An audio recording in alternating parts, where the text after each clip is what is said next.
আমাদের chief adviser একটা important একটা মিটিং করলেন। এটা মিটিংয়ে স্বরাষ্ট্র অ্যাডভাইজার ছিলেন, আমাদের ন্যাশনাল সিকিউরিটি অ্যাডভাইজার ছিলেন,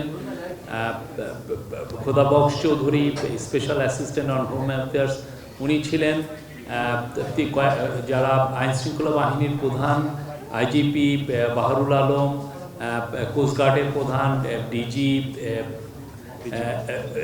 বিজিবি সবাই ছিলেন। আজকের মিটিংয়ের মূল ইস্যু ছিল যে স্বরাষ্ট্র মন্ত্রণালয়ের বিষয়ে যে প্রস্তুতি সামনে আমাদের জানেন যে নির্বাচন হবে। নির্বাচনের আমরা দুইটা সম্ভাব্য টাইম জানিয়েছি। একটা হচ্ছে যে স্যার জাতির উদ্দেশ্যে ভোটে জানিয়েছিলেন যে এপ্রিলের প্রথমার্ধে ইলেকশন হবে। পরবর্তীতে আমরা আরও জানিয়েছি যে যদি প্রস্তুতি সম্পূর্ণ হয়, সংস্কার হয়ে যায়, তাহলে সেটা রোজার আগেই ইলেকশন হতে পারে ফেব্রুয়ারিতে। তো এই বিষয়ে নির্বাচনের প্রস্তুতির বিষয়ে আসলে আজকে পুরো প্রায় 2 ঘন্টার মিটিংয়ে রিভিউ করা হয়েছে এবং আজকে অনেকগুলো ইম্পর্টেন্ট নির্দেশনা দিয়েছেন চিফ অ্যাডভাইজার। প্রথম নির্দেশনা ছিল যে আইন শৃঙ্খলা বিষয়ক যত প্রস্তুতি নির্বাচনকে ঘিরে সব প্রস্তুতি উনি নিতে বলেছেন বাই ডিসেম্বর। এই ডিসেম্বরের মধ্যে সমস্ত প্রস্তুতি শেষ করতে বলেছেন বাই ডিসেম্বর। মানে এই প্রস্তুতিগুলোর মধ্যে অনেকগুলো বিষয় আছে, যেমন আইনশৃঙ্খলা বাহিনীতে 17,000 নতুন member of security forces like police, BGB, coast guard নেওয়া হচ্ছে এই নির্বাচনকে সামনে রেখে।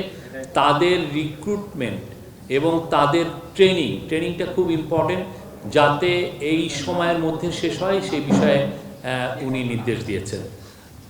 নির্বাচনকে সামনে রেখে আপনি জানেন অনেক পায়তারা হয় যে এটাকে আইন শৃঙ্খলা পরিস্থিতি যাতে ডিটোরিয়েট করে সেই বিষয়ে অনেক পায়তারা থাকে। তো উনি আজকে নির্দেশ দিয়েছেন যে আইন শৃঙ্খলা বাহিনী যাতে কঠোরভাবে আইন প্রয়োগ করে এই আগামী মাসগুলোতে নির্বাচনকে সামনে রেখে। মিটিংয়ে জানানো হয়েছে যে 8 লক্ষর মতো আইন শৃঙ্খলা বাহিনীর মেম্বাররা ইলেকশন ডিউটিতে থাকবেন। উনি নির্দেশ দিয়েছেন যে এই পুরো 8 লক্ষই যাতে এই ইলেকশনটা কিভাবে হবে আর শান্তিপূর্ণভাবে ইলেকশনটা যাতে হয় সেটার প্রশিক্ষণ তাদেরকে ইনশিওর করার কথা বলেছেন, যে তাদেরকে প্রশিক্ষণ করতে হবে এবং এই কাজটা করতে হবে ডিসেম্বরের মধ্যে।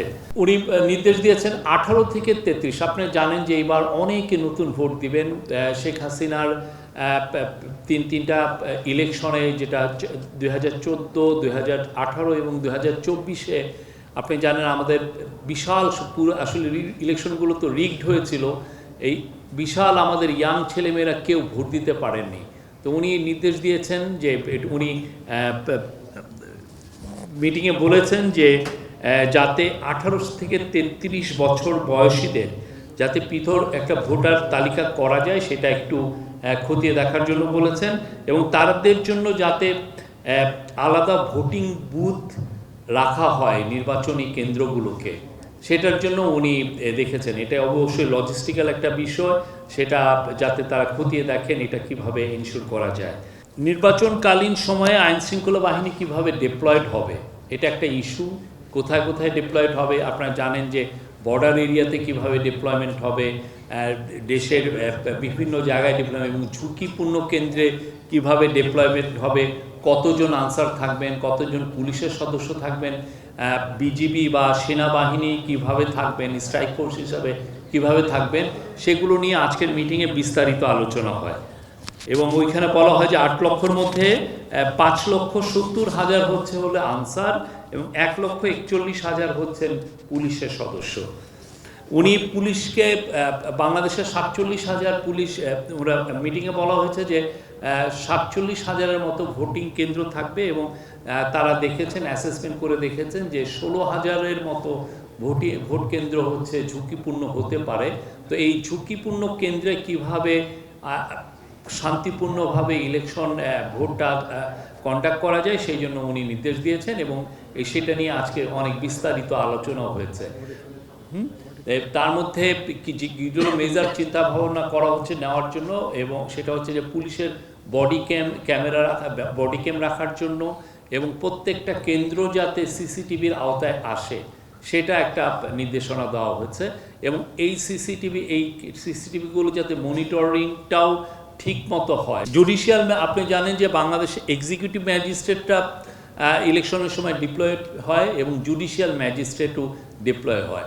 তো একটা মিটিং অবজার্ভ করা হয়েছে যে জুডিশিয়াল ম্যাজিস্ট্রেটদের অনেক সময় এই ভোট বিষয়ে তাদের প্রশিক্ষণের অভাব থাকে।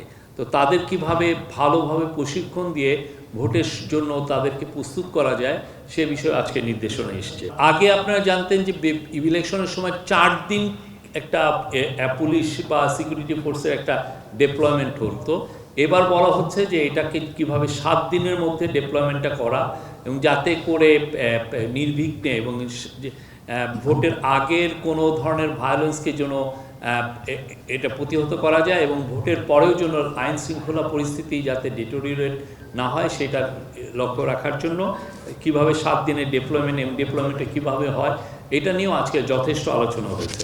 নির্বাচনের আগে ডিসি, এসপি, ওসি, টিওনো এগুলোকে রিশাফল করার কথা বলা হয়েছে এবং রিশাফলটা কিভাবে করা হবে এটা একটা র্যান্ডম ওয়েতে করবে। উনি তো জাতির উদ্দেশ্যে ভাষণে বলেছেন যে এপ্রিলের প্রথমার্ধে হবে। পরবর্তীতে আমরা বলেছি যে যদি সংস্কারগুলো হয় সেরকম যদি প্রস্তুতি নেওয়া যায় তাহলে ফেব্রুয়ারির মানে রোজার আগেও হতে পারে, এটা বলা হয়েছে।